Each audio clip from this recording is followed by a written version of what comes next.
ಸ್ತೋತ್ರಪ್ಪ. ಕರ್ತನು ಒಳ್ಳೆಯವನು, ಒಳ್ಳೆಯದನ್ನೇ ಮಾಡುವವನಾಗಿದ್ದಾನೆ.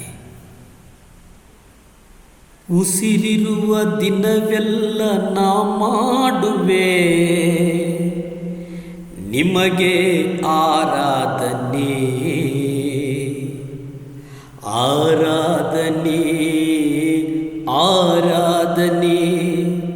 ಯೇಸುವೆ ನಿಮಗೆ ಆರಾಧನೆ, ಆರಾಧನೆ, ಆರಾಧನೆ. ಯೇಸುವೆ ನಿಮಗೆ ಆರಾಧನೆ. ನನ್ನ ಉಸಿರಿರುವ ದಿನವೆಲ್ಲ ನಾ ಮಾಡುವೆ ನಿಮಗೆ ಆರಾಧನೆ. ಎಷ್ಟೊಂದು ಉಪಕಾರ ನನ್ನ ಜೀವಿತದಲ್ಲಿ ನೀ ಮಾಡಿರುವೆ ಎಸಯ್ಯ. ಎಷ್ಟೊಂದು ಉಪಕಾರ ನನ್ನ ಜೀವಿತದಲ್ಲಿ ನೀ ಮಾಡಿರುವೆ ಎಸಯ್ಯ. ನನ್ನ ಪ್ರಾಣ ನೀ, ನನ್ನ ಉಸಿರು ನೀ, ನನ್ನ ಪ್ರಾಣ ನೀ, ನನ್ನ ಉಸಿರು ನೀ. ಎಂದೆಂದು ನಿಮಗೆ ಆರಾಧನೆ, ಎಂದೆಂದು ನಿಮಗೆ ಆರಾಧನೆ, ಆರಾಧನೆ, ಆರಾಧನೆ. ಯೇಸುವೆ ನಿಮಗೆ ಆರಾಧನೆ, ಆರಾಧನೆ, ಆರಾಧನೆ. ಯೇಸುವೆ ನಿಮಗೆ ಆರಾಧನೆ. ಬಲವಿಲ್ಲದಿರುವಾಗ ನನ್ನನ್ನು ನೀನು ಬಲಪಡಿಸಿದೆ ಎಸಯ್ಯ.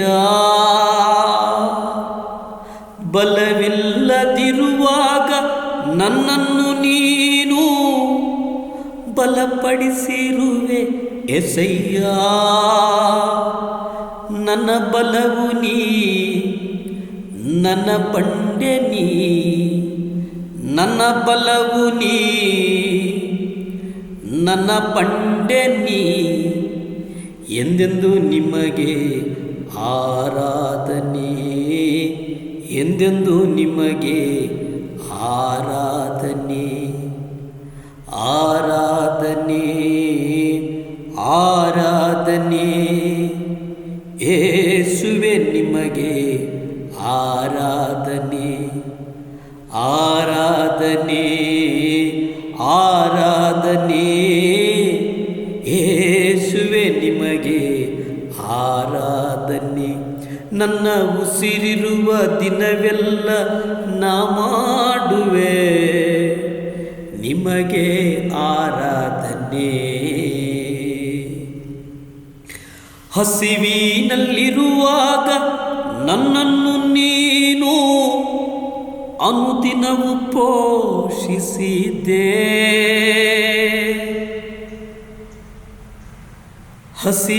ಹಸಿವಿನಲ್ಲಿರುವಾಗ ನನ್ನನ್ನು ನೀನು ಅನುದಿನವೂ ಪೋಷಿಸಿದ್ದೀ.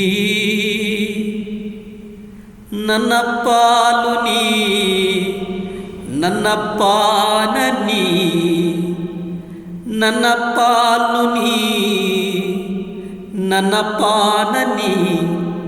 ಎಂದೆಂದು ನಿಮಗೆ ಆರಾಧನೆ, ಆರಾಧನೆ, ಆರಾಧನೆ.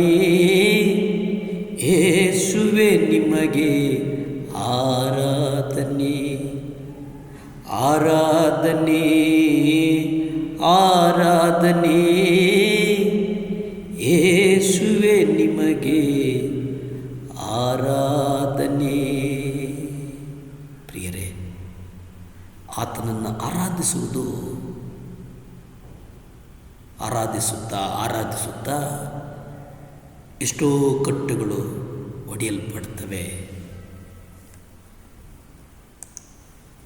ಮತ್ತಾಯ ಪತ್ರಿಕೆ 7ನೇ ಅಧ್ಯಾಯ 21ರಲ್ಲಿ ನಾವು ನೋಡುವುದಾದರೆ ಇಲ್ಲಿ ಪರಲೋಕ ರಾಜ್ಯದ ಆದಿ ಮತ್ತು ಅಂತ್ಯದ ಕುರಿತು ನಾವು ಗಮನಿಸ್ತೇವೆ.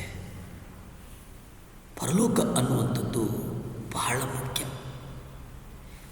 ಈ ಪರಲೋಕಕ್ಕೆ ನಾವು ನೆನೆಸಿಬಿಡ್ತೇವೆ, ನಾವೆಲ್ಲರೂ ಪ್ರವೇಶ ಮಾಡಿಬಿಡ್ತೇವೆ.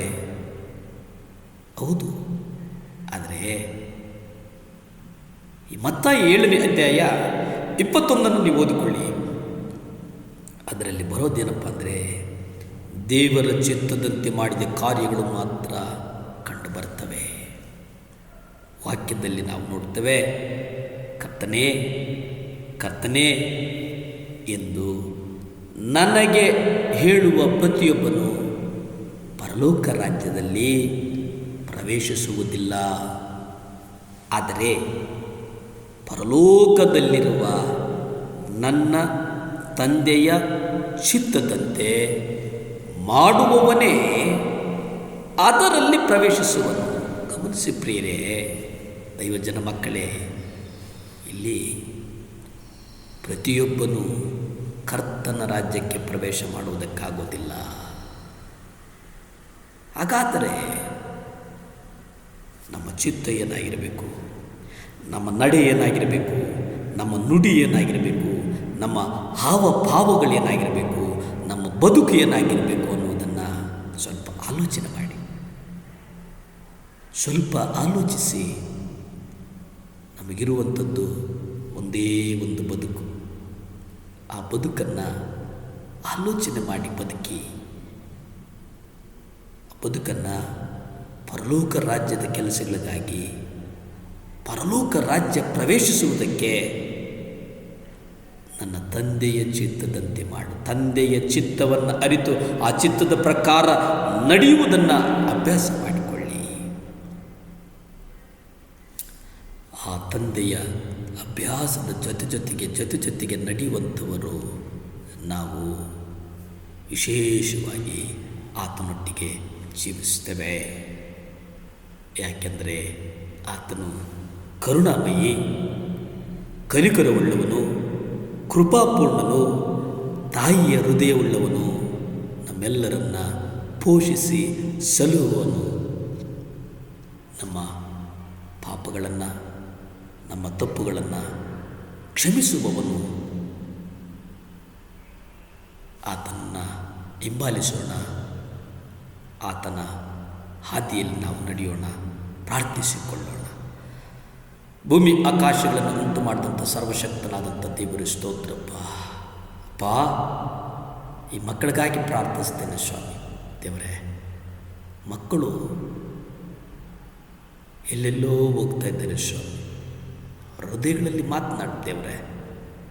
ತಂದೆಯ ಚಿತ್ತದಂತೆ ನಡೆದುಕೊಳ್ಳುವಾಗ ಅವರ ಮಕ್ಕಳಿಗೆ ಎಚ್ಚರಿಕೆ ಕೊಡು ಸ್ವಾಮಿ. ನಿಮ್ಮ ರಕ್ತ ಚೆಲ್ಲಲ್ಪಡಲಿ ದೇವರೇ. ಮಕ್ಕಳನ್ನು ಆಶೀರ್ವದಿಸು, ಬಲಪಡಿಸು, ಸ್ಥಿರಪಡಿಸು. ಯೇಸುವಿನ ನಾಮದಲ್ಲಿ ಬೇಡಿ ಬಂದು ಆಶೀರ್ವಾದಗಳನ್ನು ಹೊಂದ್ಕೊಳ್ತಾ ಇದ್ದೀವಿ ಪರಮ ತಂದೆಯೇ. ಆಮೇಲೆ